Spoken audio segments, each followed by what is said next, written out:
Welcome to a supplementary video by the English EduSpot to the Plus 2 English class Part 7 by Victors.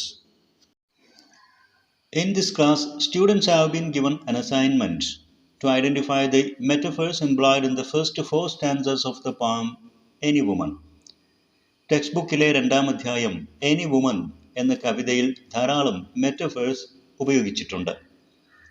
കവിതയുടെ ആദ്യ 4 സ്റ്റാൻസകളിൽ ഉപയോഗിക്കപ്പെട്ട metaphors identify ചെയ്യുക എന്നുള്ളതായിരുന്നു assignment. Already you know what a metaphor and a simile are.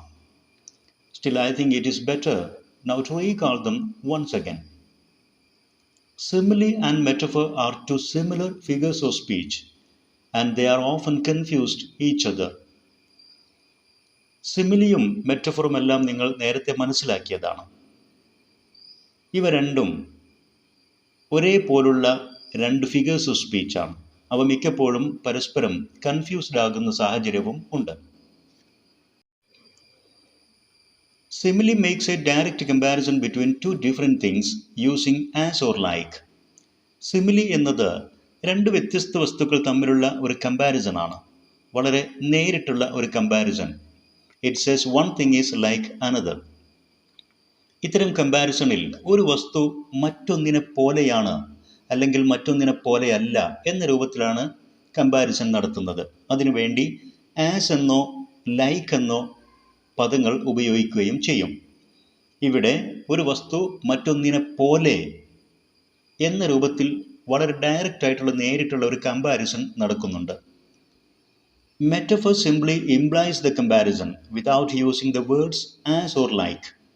എന്നാൽ metaphor എന്നുള്ള figure of speech ഉപയോഗിച്ച് comparison നടത്തുമ്പോൾ ഇവിടെയും comparison ആണ്, പക്ഷേ അത്തരമൊരു ഘട്ടത്തിൽ ഒന്ന് മറ്റൊന്നിനെ പോലെ എന്ന അർത്ഥത്തിലല്ല ഉപയോഗിക്കുന്നത്. അതുകൊണ്ട് തന്നെ മെറ്റഫർ നടത്തുന്ന കമ്പാരിസണിൽ ആസോ ലൈക്കോ ഉപയോഗിക്കില്ല.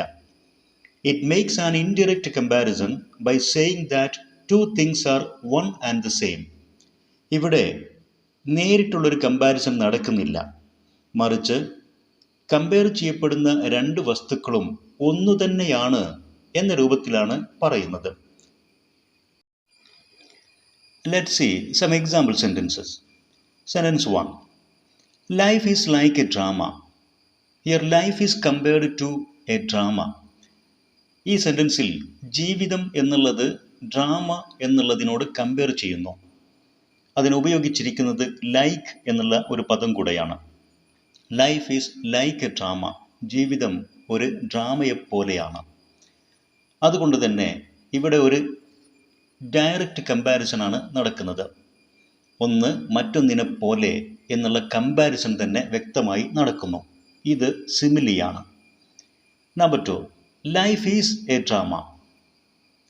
ഈ 2-ാം സെൻറ്റൻസിലും ഒരു കമ്പാരിസൺ ഉണ്ട്, പക്ഷെ പ്രത്യക്ഷത്തിൽ ആ കമ്പാരിസൺ ഒന്ന് മറ്റൊന്നിനെ പോലെ എന്നല്ല പറയുന്നത്.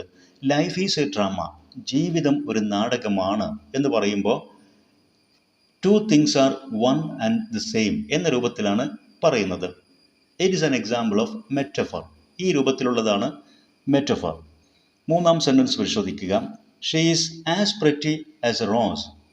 ഇവിടെ ഷീ എന്നുള്ള വ്യക്തിയെ ഒരു റോസുമായി കമ്പയർ ചെയ്യുന്നു ആസ് എന്ന പദം ഉപയോഗിച്ചുകൊണ്ട്.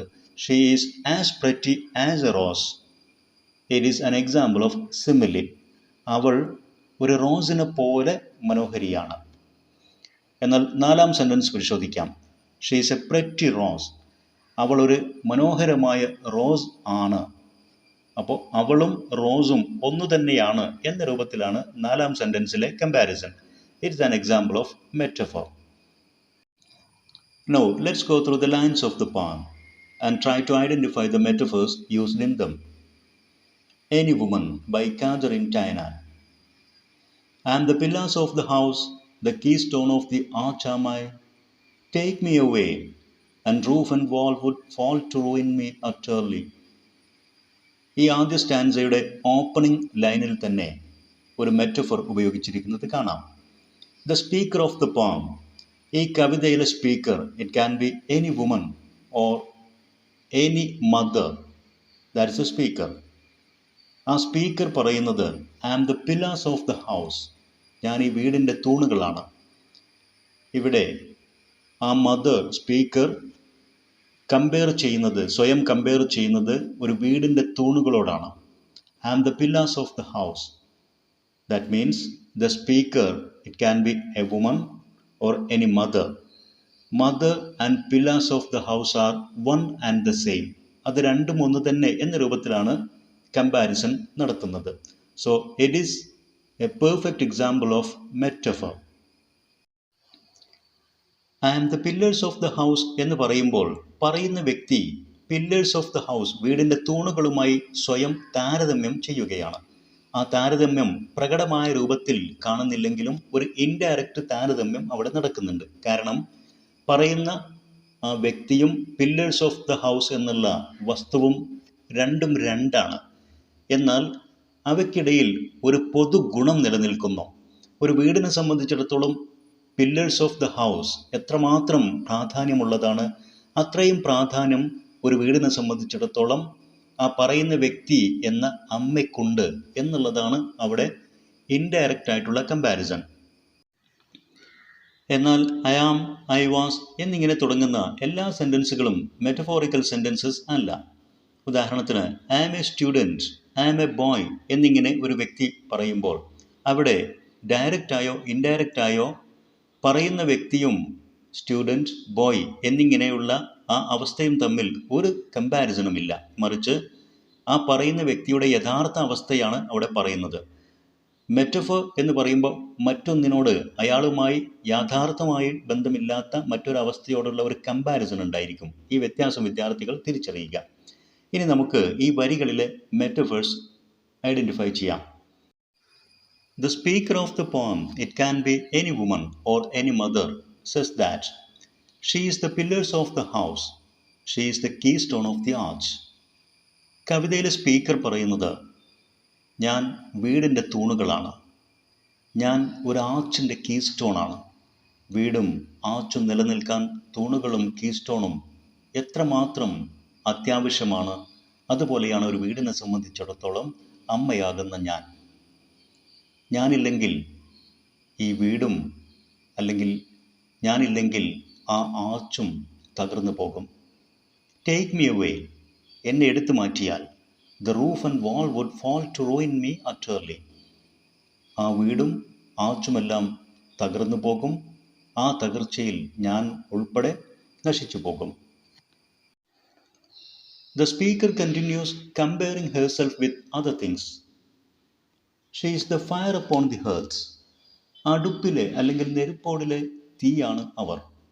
She is the light of the good sun. സൂര്യൻ്റെ വെളിച്ചവും അവരാണ്. She is the heat that warms the earth. ഈ ഭൂമിയെ ചൂടുള്ളതാക്കി നിലനിർത്തുന്ന, തണുത്തുറഞ്ഞു പോകാതെ നിലനിർത്തുന്ന ചൂടും അവരാണ്. കവിതാ വരികളിൽ പറയുന്നത് ശ്രദ്ധിക്കൂ. I am the fire upon the hearth. I am the light of the good sun. I am the heat that warms the earth. Which else were colder than a stone. ഈ ഭൂമിയെ ചൂടുള്ളതാക്കി നിലനിർത്തുന്ന ആ ഹീറ്റ് ഇല്ലാത്ത മറ്റു വസ്തുക്കൾ തണുത്തുറഞ്ഞതാണ്, ഒരു കല്ലിനെ പോലെ തണുത്തതായി മാറും. അപ്പോൾ ഈ ഭൂമിയിൽ ജീവിതം നിലനിർത്താൻ വെളിച്ചവും ചൂടും എത്രമാത്രം അത്യാവശ്യമാണ്, അതുപോലെ തന്നെയാണ് ഒരു വീടിനെ സംബന്ധിച്ചിടത്തോളം എൻ്റെ സാന്നിധ്യം, ആ വീട്ടിലെ വെളിച്ചം, ആ വീട്ടിലെ ചൂട്, അതോടൊപ്പം അടുപ്പിലെ നെരുപ്പോടിലെ ഫയർ, ഇതൊക്കെ ഞാൻ തന്നെയാണ്. She continues. She is the light of their love alive. മക്കളുടെ സ്നേഹത്തിൻ്റെ ജീവിക്കുന്ന വെളിച്ചം അവരാണ്. She is the twist of the sacred ring that holds together the children. മക്കളെയെല്ലാം ഒരുമിച്ച് നിർത്തുന്ന ഒരു പാവനമായ വലയമുണ്ട്. ആ വലയത്തിൻ്റെ കെട്ട്, അതിൻ്റെ ബന്ധനം അവരാണ്. She is the knot of their love. മക്കളുടെ സ്നേഹം, അതിൻ്റെ നോട്ട്, അതിൻ്റെ ഒരു ബന്ധനം ആ അമ്മ തന്നെയാണ്. We can read and see these comparisons in the lines too. At me the children warm their hands. എൻ്റെ നേരെയാണ് മക്കൾ അവരുടെ കൈകൾ ചൂടാക്കാൻ സമീപിക്കുന്നത്. എന്ന് വെച്ചാൽ ജീവിതത്തിൽ സന്തോഷവും ആനന്ദവും ആവേശവും കണ്ടെത്താൻ അവർ എന്നെയാണ് സമീപിക്കുന്നത്. And their light of love alive. ഞാനാണ് അവരുടെ സ്നേഹത്തിൻ്റെ ജീവിക്കുന്ന പ്രകാശം. Without me cold the hearth stone stands. ഞാനില്ലെങ്കിൽ അടുപ്പ് കല്ലുകൾ പോലും തണുത്തുറഞ്ഞു പോകും. Nor could the precious children thrive. പ്രിയപ്പെട്ട വിലപ്പെട്ട മക്കൾക്ക് വളരാനും കഴിയില്ല ഞാനില്ലെങ്കിൽ. Thrive means grow. I am the twist that holds together the children in its sacred ring. മക്കളെയെല്ലാം ഒരുമിച്ച് നിർത്തുന്ന ദൈവീകമായ ഒരു വലയമുണ്ട്. അതിൻ്റെ കെട്ട്, അതിൻ്റെ ബന്ധനം ഞാൻ തന്നെയാണ്. ദെയർ നോട്ട് ഓഫ് ലവ്, അവരുടെ സ്നേഹത്തിൻ്റെ ആ കെട്ട്. ഫ്രം ഹൂസ് ക്ലോസ് ടെതർ, ആ സാക്രഡ് റിംഗ്, സ്നേഹവലയത്തിൻ്റെ ചേർന്ന് നിൽക്കുന്ന കയറിൽ നിന്ന്. Tether, rope. No lost child goes a wandering. ഒരു കുട്ടിയും വഴിതെറ്റി അലഞ്ഞു പോകില്ല. There are lots of metaphorical comparisons like this in this poem. The speaker of the poem compares herself with other things by saying that she and those things are one and the same. ഈ കവിതയിൽ ഇതുപോലുള്ള ധാരാളം metaphorical comparisons ഉണ്ട്. കവിതയിലെ speaker പറയുന്നത് ആ വസ്തുക്കളും അവരും ഒന്ന് തന്നെയാണ് എന്ന രൂപത്തിലാണ് കമ്പാരിസൺ നടത്തിയിരിക്കുന്നത്. അത് തന്നെയാണ് metaphors. I believe all the things discussed in this video will be helpful for the students. The remaining parts of the poem will be discussed in the coming videos. In order to get videos of this kind, please subscribe English EduSpot EduVideo YouTube channel. And also please share the videos with your friends. Thanks for watching.